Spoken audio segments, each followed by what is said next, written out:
小贩生意不好做，高额月租是罪魁祸首吗？一天大概要卖差不多150万左右一天，还可以够还成本、租金那些。上调熟食价格缓解小贩压力，民众会买单吗？我们的国人对食物的价格都是很清楚的，就好像你卖一盘鸡饭，这边卖4块钱，那边卖6块钱，他们往往就会偏向那个比较低的价位的食物。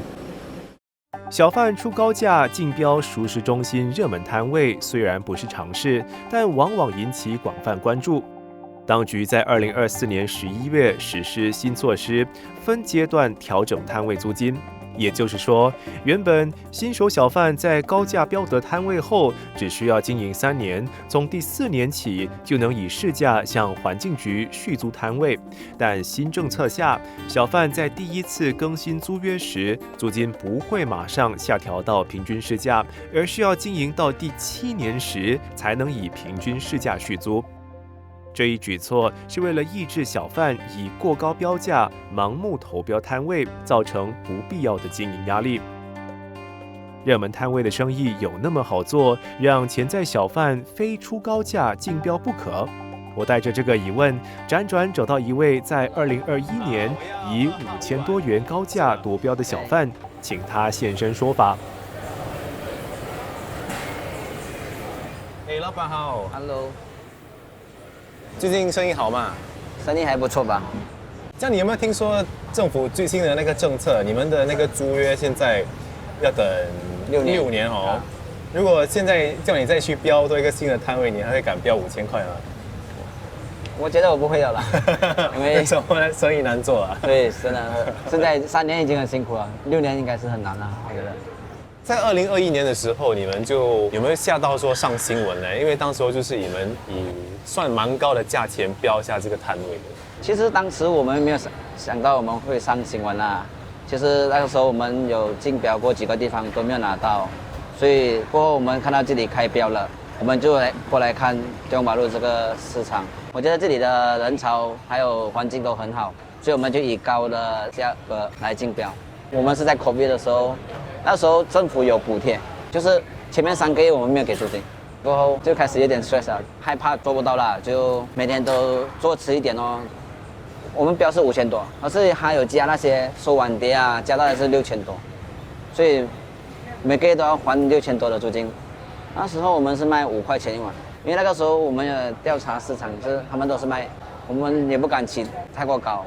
那时候我们算一天大概要卖差不多700-800块，差不多150万左右一天，还可以够还成本、租金那些。100万只是还租金嘛，可是你没有工钱，所以那时候我们预计如果几个月没有回本，可能最坏打算就是一个人去工作，等一个人在这里看店。魏老板告诉我，经营生意初期，售卖1碗鱼汤得到的5块钱，约40%用于购买食材，剩余的60%则拿来偿还租金、杂费以及支付薪资。还租金的压力大，摊主为什么还执意要出高价标下摊位？我请全国商联总会小贩部主席刘福记指点迷津。因为每个小贩中心的位置，跟它接近市区，还是那个人潮，还是一个老化的一个区，这些都有一定的影响。一般上他们去投标的时候，我相信他们都会去那个小贩中心观察，他们觉得这个生意有得做，就会以他们心目中的那个价格来投标。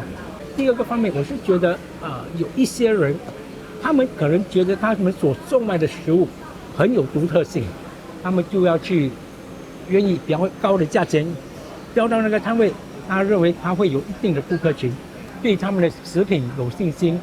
是不是说小贩的那个摊位租金越高，他们卖的食物就一定是那个价钱会偏高了？如果说你的食物的价格没有调高一点点，你很难坚持下去。但是调高价格，我又觉得有另外一个反效果，因为我们的国人对食物的价格都是很清楚的，就好像你卖一盘鸡饭，这边卖4块钱，那边卖6块钱，他们往往就会偏向那个比较低的价位的食物。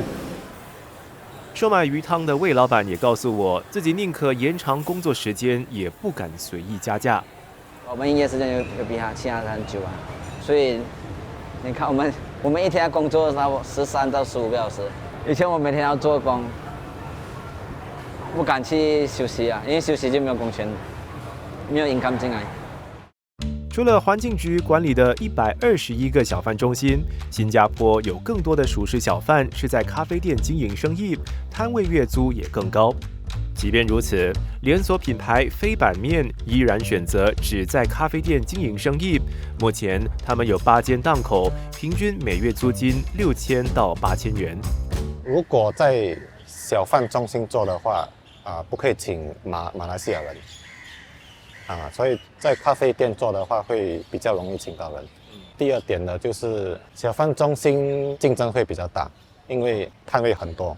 还有小贩中心，如果你不是老招牌的话，那个会比较难做。人家去到小贩中心比较喜欢看到那种在那边的做鸡贩卖了20多年、30多年这样。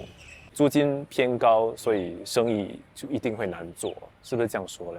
不是这么简单说我租金很贵，所以我就会很辛苦。还是我今天要做一个新的生意的话，我要很努力的去找一个租金很便宜的地方来做。我给你一个很简单的例子，你这边的租金不管是便宜也好，还是贵也好，可能对面如果开了多一间咖啡店的话，你这边马上就受非常大的影响。租金肯定不是最大的问题，最大的问题是每天来咖啡店消费的人已经减少很多了。就是如果你大概是中午时间12点去到咖啡店，以前你看到的是人满满没有位坐排队，但是现在看到的不是这样的。有趣的是，魏老板也有相同观察。2024年续约后，他的摊位租金虽然下调至市价，但人潮量逐日减退，给生意带来不小的挑战。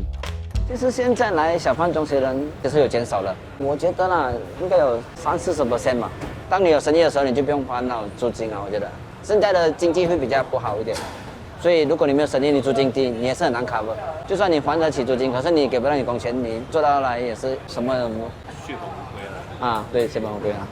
其实现在小贩已经不只是一个小贩，我倒是觉得现在小贩，你是一个生意人，你要有眼光，你要有去分析，不是贸贸然去做一个小贩。我们的思维都要改变了，不要觉得小贩是很工作时间长，这个是看看你的经营模式。